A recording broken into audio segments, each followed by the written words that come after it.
फसल द्वारा लेखक नागार्जुन जी। तो हमारी पिछली वीडियो में हमने लेखक नागार्जुन जी द्वारा लिखी पोयम यह दांतुरित मुस्कान पढ़ी और इस वीडियो में हम पढ़ने वाले हैं हमारी दूसरी पोयम फसल। तो चलिए जी पोयम शुरू करते हैं। स्वैग से करेंगे सबका स्वागत। कुछ नहीं करोगे तुम मुन्ना। क्या बढ़िया था गुरु।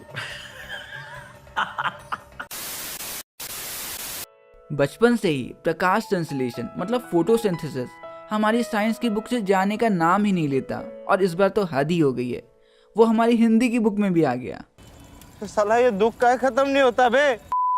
तो हमारी इस कविता में 2 स्टैंजास हैं जिन्हें हम पहले एनिमेशंस की मदद से समझेंगे and then word by word पढ़ेंगे।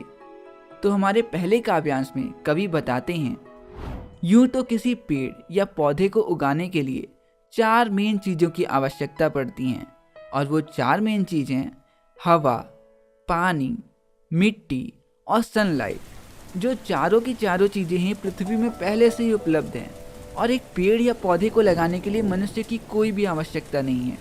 लेकिन हाँ, जब बात फसल की आए तो एक फसल को उगाने के लिए सिर्फ 4 नहीं 5 चीज़ों की आवश्यकता पड़ती है और वो 5वीं महत्वपूर्ण चीज़ है किसान।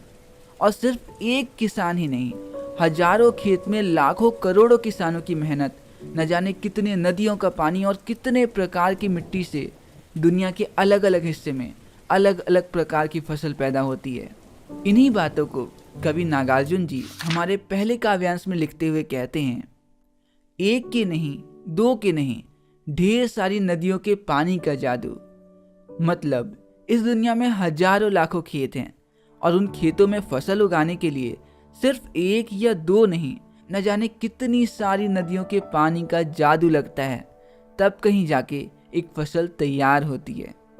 1 के नहीं, 2 के नहीं, लाख लाख कोटि कोटि हाथों के स्पर्श की गरिमा। कोटि कोटि मतलब होता है करोड़ों करोड़ों और गरिमा मतलब गर्व से। मतलब इन हजारों लाखों खेतों में लाखों करोड़ों किसान पूरे गर्व से दिन रात मेहनत करते हैं, तब कहीं जाके ये फसल पैदा होती है। 1 की नहीं, 2 की नहीं, हजार हजार खेतों के मिट्टी का गुणधर्म।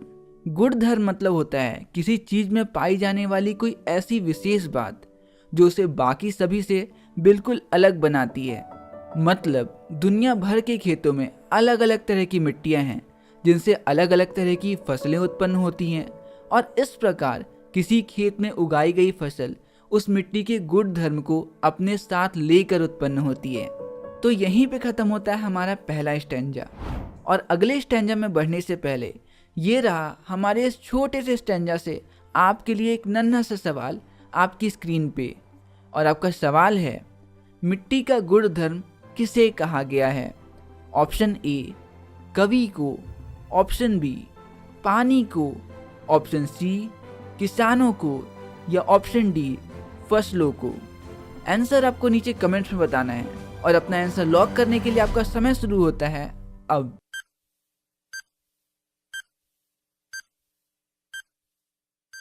और सही जवाब है ऑप्शन डी फसलों को। तो हमारे इस पिछले काव्यांश में कवि फसल पैदा होने के पीछे 3 मुख्य कारणों को बताए। पहला नदियों का पानी, दूसरा किसानों का स्पर्श और तीसरा मिट्टी का गुणधर्म। उसी तरह हमारे दूसरे काव्यांश में कवि नागार्जुन जी फसल पैदा होने के 2 और मुख्य कारणों को बताते हैं और वो हैं सूरज की किरणों का जादू और हवा की थिरकन। और इन्हीं बातों को कवि हमारे दूसरे काव्यांश में लिखते हुए कहते हैं, फसल क्या है? इस पंक्ति में कवि हमसे पूछते हैं कि आखिरकार फसल है क्या, और फिर खुद ही इस सवाल का जवाब देते हुए कहते हैं, और तो कुछ नहीं, वह कुछ नदियों के पानी का जादू है। इस पंक्ति में कवि कहते हैं, यूं तो फसल खुद में कुछ भी नहीं, वो तो नदियों के पानी से उत्पन्न हुआ एक जादू है। वह हाथों के स्पर्श की महिमा है और फसल लाखों करोड़ों किसानों के दिन रात की मेहनत का फल है। भूरी, काली, संदली मिट्टी का गुण धर्म है और अलग अलग खेतों में अलग अलग प्रकार की फसल, अलग अलग प्रकार की मिट्टी का गुण धर्म मतलब स्वभाव है। रूपांतर है सूरज की किरणों का, रूपांतर मतलब होता है एक रूप से किसी और रूप में परिवर्तन। मतलब फसल कुछ और नहीं, ये किसी दूसरे रूप में सूरज की गर्मी है जो फसल के रूप में हमें सामने दिखाई देती है। सिमटा हुआ संकोच है हवा की थिरकन का। सिमटा हुआ मतलब होता है सिकुड़ा हुआ सा, और संकोच मतलब हिचकिचाहट, और थिरकन मतलब होता है हल्के हल्के हाथों से किसी चीज को छूना। मतलब वो हवा ही है जिसके हल्के हल्के प्यारे प्यारे स्पर्श से फसल सांस लेती है, और सूरज की गर्मी की तरह हवा भी अपना रूप बदलकर फसल का रूप लेती है। तो हमारे इस काव्यांश में कवि ने हमें ये बताया कि हवा, पानी, मिट्टी या सूरज की गर्मी से फसल पैदा नहीं होती, बल्कि ये मिट्टी, पानी, धूप और सूरज की गर्मी ही अपना रूप बदलकर फसल का रूप ले लेती है।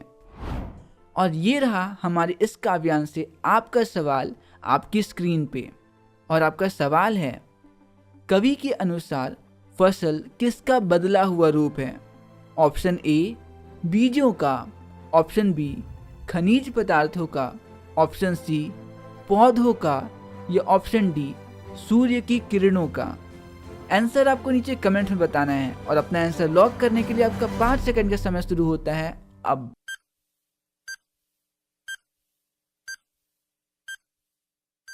और सही जवाब है आंसर डी, सूर्य की किरणों का। और इस पूरी पोयम से ये रहा आपका आखिरी सवाल आपकी स्क्रीन पे। और आपका सवाल है, हमारे कवि का क्या नाम है? अगेन आंसर आपको नीचे कमेंट्स में बताना है। तो बस यहीं पे खत्म होता है हमारा ये प्यारा सा चैप्टर। मिलते हैं अगली वीडियो में अगले चैप्टर के साथ, और तब तक के लिए दीजिए मुझे इजाज़त। नमस्कार।